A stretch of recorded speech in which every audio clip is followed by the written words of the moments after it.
Hi guys, thanks for tuning in. Thanks for checking out my video. So this video is going to be just me looking for a car which is around 2,000 pounds.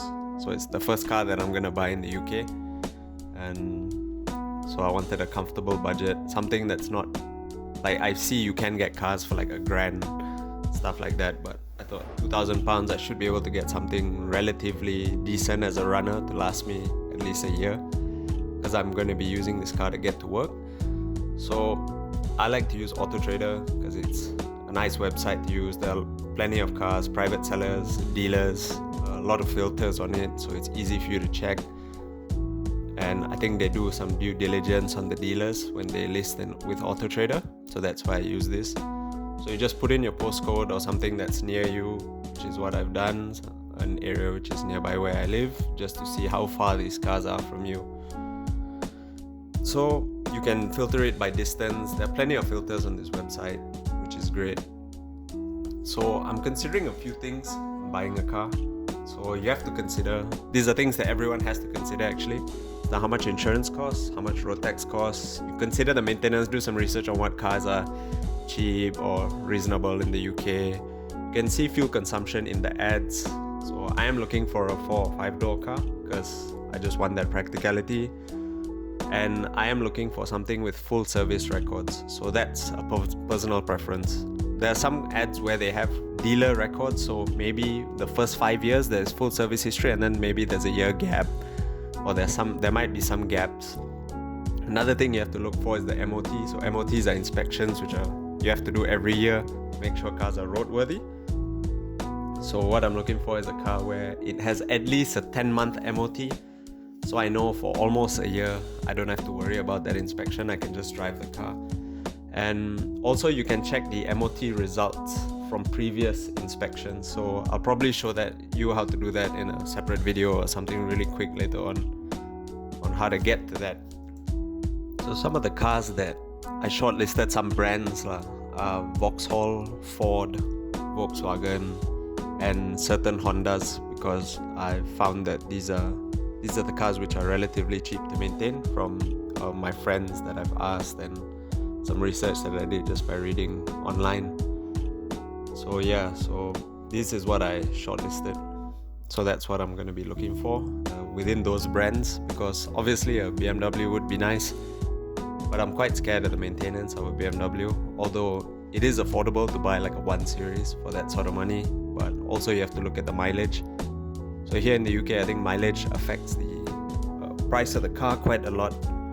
So if you have a very high mileage car, your price will go down. You can get very cheap cars which like 200,000 miles, things like that. But you don't know how painful it's going to be to live with that. So that's what I'm sort of considering as well on buying the car, is something with I can't buy a low mileage car obviously within this budget, but a high mileage one, but hopefully less than 100,000 miles would be good.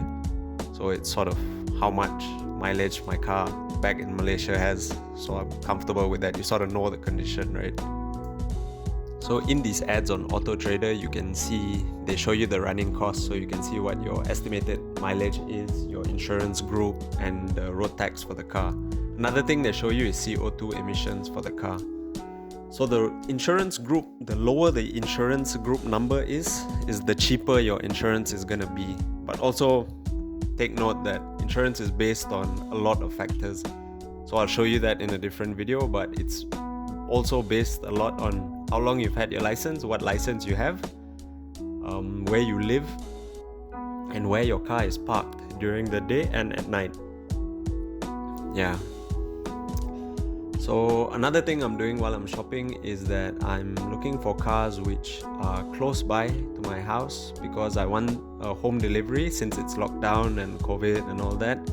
So I'm checking whether there are any charges for home delivery, any admin charges for buying a car, and how soon they can home deliver, because sometimes they do home delivery but they're far away from you, so then they start to charge you. So it might be £2 a mile, it might be £1 per mile, but that's something to consider in the cost of buying your car. Yeah. So since I'm buying this car to travel to work, so my job is about maybe 6 miles away, so that's like 12 miles either way.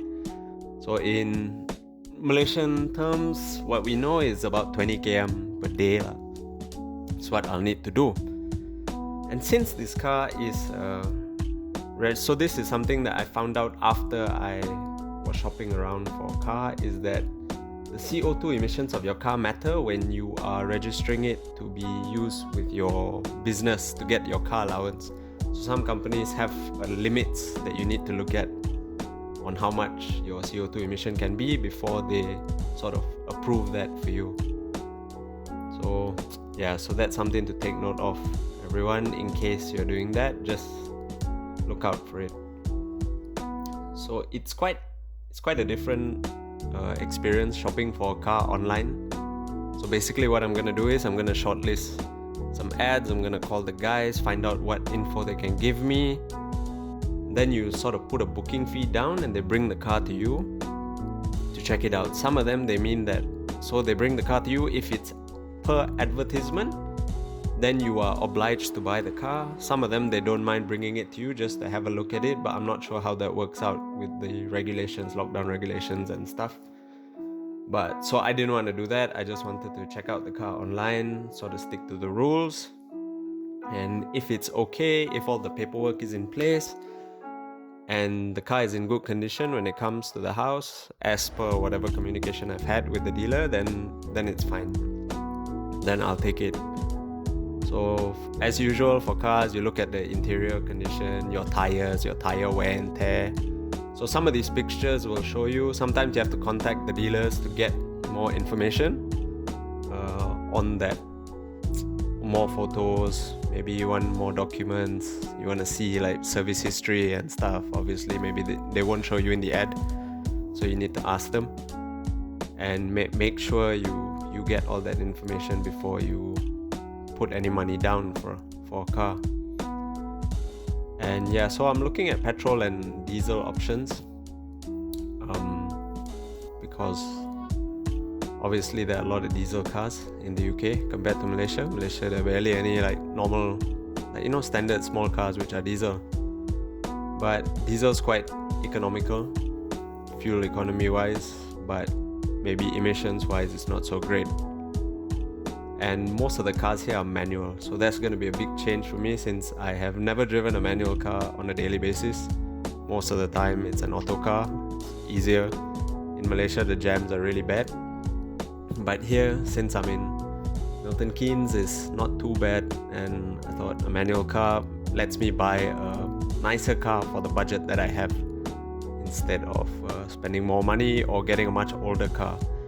So that's another thing. I was hoping to get a car that's around the 2009, 2010 sort of age range instead of getting like a 2005 car, 2006 car, because that's, it's a bit old, but what to do? I don't have that much choice. And also because I'm looking in the limited area in terms of delivery and nearby my place, so I don't have that much choice. Also, cars here seem to get sold really fast, man. Like really fast. Like some cars I saw today, I called the guy, I was like, oh okay, I'll call you tomorrow, just to have, because I was in quarantine. While I was filming my screen searching for a car, I was in my quarantine when I arrived here. And cars were just gone within like a day or two. They just get sold, especially the cars that I'm looking for, because I guess they're sort of easy cars, cheap cars, and daily cars that people look for. I really don't know. I haven't gotten an explanation or rationale for that yet. So my advice is, act fast when you see some cars. Go and try and look at them. Get whatever information you can. Shop around. Do your research on what you want, what you like, what's cheap to maintain, whatever info you need. But what I've gone through is what my considerations were, and to decide on buying a car. But in the end, I did end up spending a bit more money than I wanted to. I ended up spending £2,300 on the car, on the buying price of the car. My insurance was almost 900, but the road tax was 20 quid, and there was a small admin fee of £80. So that did come up to more than I initially budgeted for, but I got a really decent car, a really good runner, with full service history and a 1 year of MOT. So that was good. The tires were in good condition, although two tires are a different model than the others, but that's fine. And the CO2 restrictions for me, they fit into my company's requirements. So yeah, so it worked out for me. I hope your car shop goes a bit better than mine did. Mine was a bit hectic. And I'll catch you in the next video where I'll go through how the transfer of ownership was and the buying process and some of the insurance stuff and whatever else. Alright, thanks for watching, guys. Bye bye.